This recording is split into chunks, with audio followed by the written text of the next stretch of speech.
दोस्तों, आज हम आप लोगों को संविधान के बारे में चर्चा करना चाहते हैं।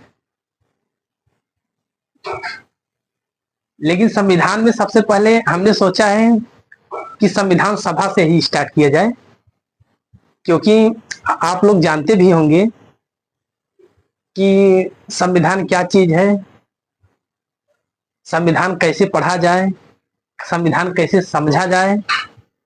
इसी के एक रणनीति का हिस्सा बनाया गया है, जो आज हमने पहले टॉपिक लिया है, संविधान सभा। जैसा कि दोस्तों आप लोग जानते होंगे, संविधान सभा बनने के लिए कैबिनेट मिशन की बहुत जरूरत थी, और ऑलरेडी कैबिनेट मिशन पहले से ही तैयार था, जो 1 जुलाई 1946 से ही लागू था। जब कैबिनेट मिशन की जानकारी हुई लोगों को, तो ऐसा लगा कि अब संविधान सभा या संविधान को अब बनाया जा सकता है, और वास्तव में उसी के माध्यम से बना भी, जो आज हम आप देख रहे हैं और दिख रहा है। संविधान सभा में पहले शुरुआत में 389 मेंबर थे, और 389 मेंबर में 293 मेंबर ब्रिटिश काल से आए थे, ब्रिटिश काल से लिए गए थे। अब आप लोग जानते हैं, जो कैबिनेट मिशन 1 जुलाई 1946 से लगा हुआ है, ये अंग्रेजों ब्रिटिश काल से ही था। अंग्रेजों के माध्यम से ही मतलब ये संविधान से मतलब कैबिनेट मिशन जारी किया गया था। तो टोटल 389 मेंबर थे, और 293 ब्रिटिश काल से थे, और 92 देसी रियासत, देसी राज्य राजवाड़ों से लिया गया था, और 4 चीफ कमिश्नर से लिया गया था। आप लोग के दिमाग में ये बात आता होगा कि ये जो मेंबर बनाए गए हैं 389, ये आया कहां से, ये कैसे मतलब चुना गया। जैसा कि जानते होंगे दोस्त, उस समय जब संविधान नहीं लागू हुआ था, तो ये किसी चुने हुए व्यक्ति से 293 92 4 लोग ये नहीं आए थे।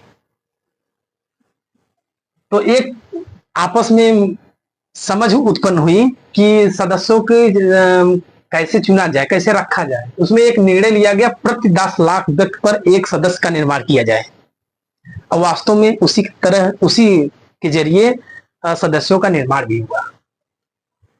जब सदस्य का निर्माण हो गया, तो 3 संप्रदायों में बांटा गया, और तीनों संप्रदाय कौन कौन थे आपको बताने जा रहे हैं। पहला था मुस्लिम लीग।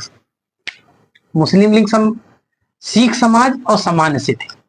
जब ये तीनों संप्रदाय तैयार हो गया, तो इसमें 2 पार्टियों का गठन किया गया। पहला पार्टी थी सबसे बड़ी पार्टी कांग्रेस पार्टी, अब मुस्लिम लीग, दोनों पार्टियों का गठन किया गया।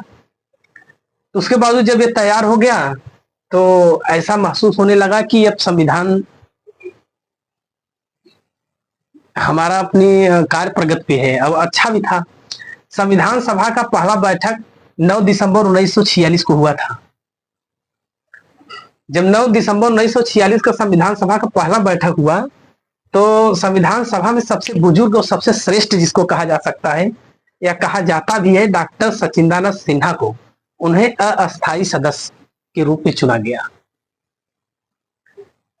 और उसके बाद जब दूसरा बैठक हुआ 11 दिसंबर 1946 को, उसमें डॉक्टर राजेंद्र प्रसाद अस्थायी अध्यक्ष के रूप में चुने गए। दोस्तों, जैसा कि आप लोग जानते होंगे, उसी समय 13 दिसंबर 1946 को उद्देश्य का प्रस्ताव का भी मांग होने लगा पंडित जवाहरलाल नेहरू के माध्यम से, और जरूरी भी था। जब उद्देश्य का प्रस्ताव मांगा गया, तो उस समय 13 दिसंबर 1946 को उद्देश्य का प्रस्ताव लागू नहीं हुआ। वो लागू हो रहा है उद्देश्य का प्रस्ताव 22 जनवरी 1947 को लागू किया गया। संविधान सभा का जब 22 जनवरी 1947 को जब उद्देश्य का प्रस्ताव का प्रस्ताव मांग हो गया, मतलब पूरी तरह से लागू हो गया, तो माना जाता है संविधान सभा का प्रथम सीढ़ी, मतलब संविधान का पहला विकास यहीं से स्टार्ट माना जाता है। दोस्तों, आप लोग जानते होंगे संविधान सभा में 13 समितियां भी उसमें थी। कौन कौन थी संविधान सभा में? 13 समितियां भी थी।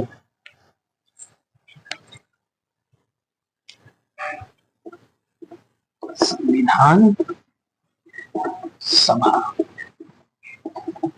संविधान सभा में दोस्तों जानते होंगे उसमें 13 समितियां थी, 13 समितियां,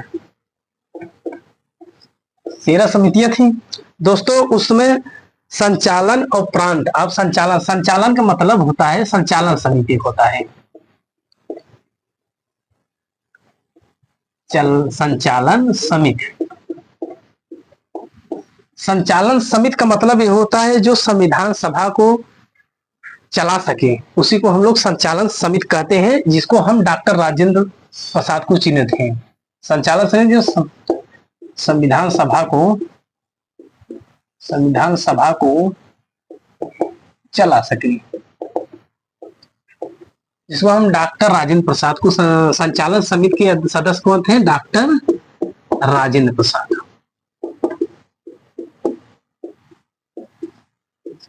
डॉक्टर राजेंद्र प्रसाद थे दोस्तों। आप जानते होंगे इसके बावजूद एक प्रांत समिति आई। तो क्या आई? प्रांत समिति। प्रांत समिति, प्रांत समिति में राजा रजवाड़ों के माध्यम से जोड़ने का कार्य किया जाता था। राजा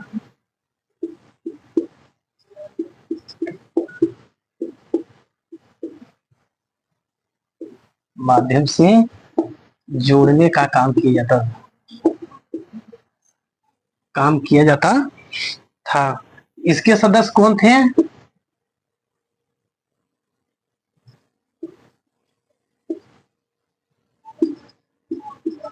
वल्लभ भाई पटेल थे। संचालक समिति के सदस्य कौन थे? डॉक्टर राजेंद्र प्रसाद थे। प्रांत समिति कौन थे? वल्लभ भाई पटेल थे। कौन था? वल्लभ भाई पटेल थे।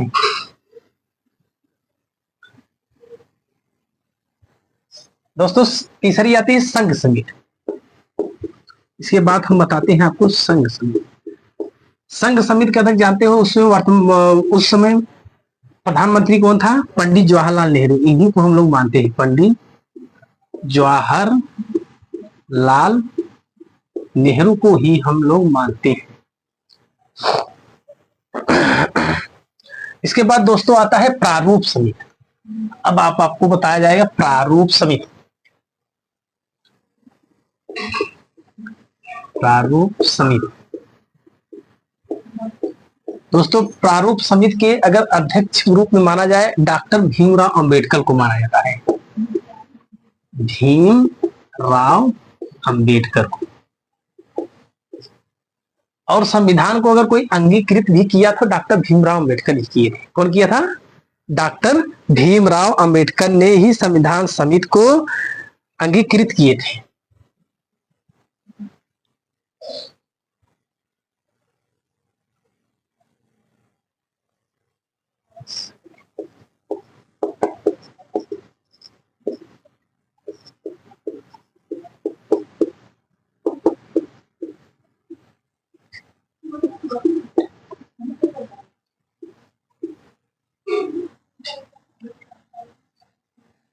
संविधान को अंगीकृत कौन किया? डॉक्टर भीमराव अंबेडकर ने ही किए थे। दोस्तों आप लोग जानते हो जब डॉक्टर भीमराव अंबेडकर ने संविधान को अंगीकृत किया, हमारा संविधान विश्व का सबसे बड़ा संविधान माना जाना, और विश्व का सबसे बड़ा लोकतंत्र भी माना जाता है। हमारा संविधान क्या क्या माना जाता है, लिख देते हैं आप लोगों को।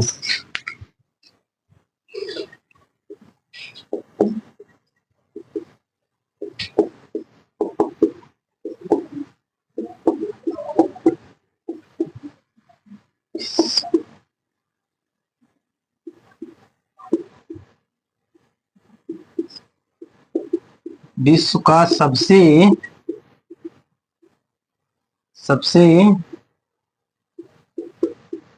बड़ा संविधान एवं लोकतंत्र माना जाता है।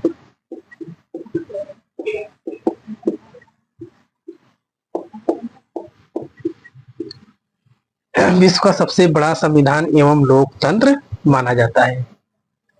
दोस्तों, जैसा कि आप जानते हैं, जब भारतीय संविधान को अंगीकृत डॉक्टर भीमराव अंबेडकर ने कर दिया, तो संविधान का निर्माण यहीं से पूरी तरह से शुरुआत हो गया। उसके बावजूद जब भारतीय संविधान, मूल संविधान जिसे हम लोग कहते हैं, तो मूल संविधान में आप लोग जानते होंगे, संविधान को बनाने में 2 वर्ष 11 माह 18 दिन लगा था। भारतीय संविधान को बनाने में दोस्तों, भारतीय संविधान को बनाने में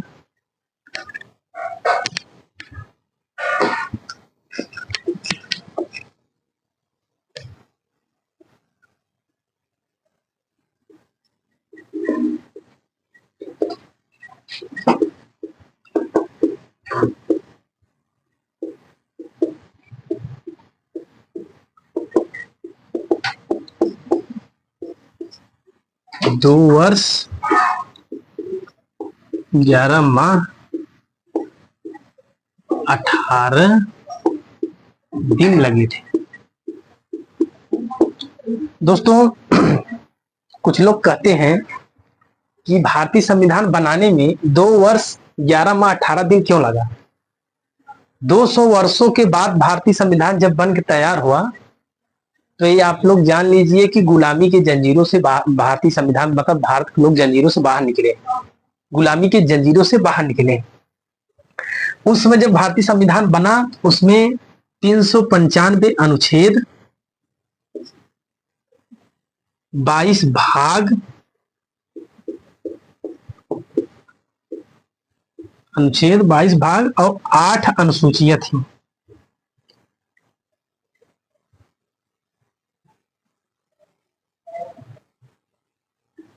8 अनुसूचियां थी। इसमें वर्तमान में तो आप लोग जानते हैं 12 अनुसूचियां हैं। जब संविधान के बारे में आगे पढ़ा जाएगा तो आपको विस्तार से बताया जाएगा। दोस्तों, हमारा वीडियो कैसा लगा, आप लाइक, सब्सक्राइब और शेयर जरूर करिएगा। जो भी बात होगा आप कमेंट के माध्यम से पूछ सकते हैं। धन्यवाद।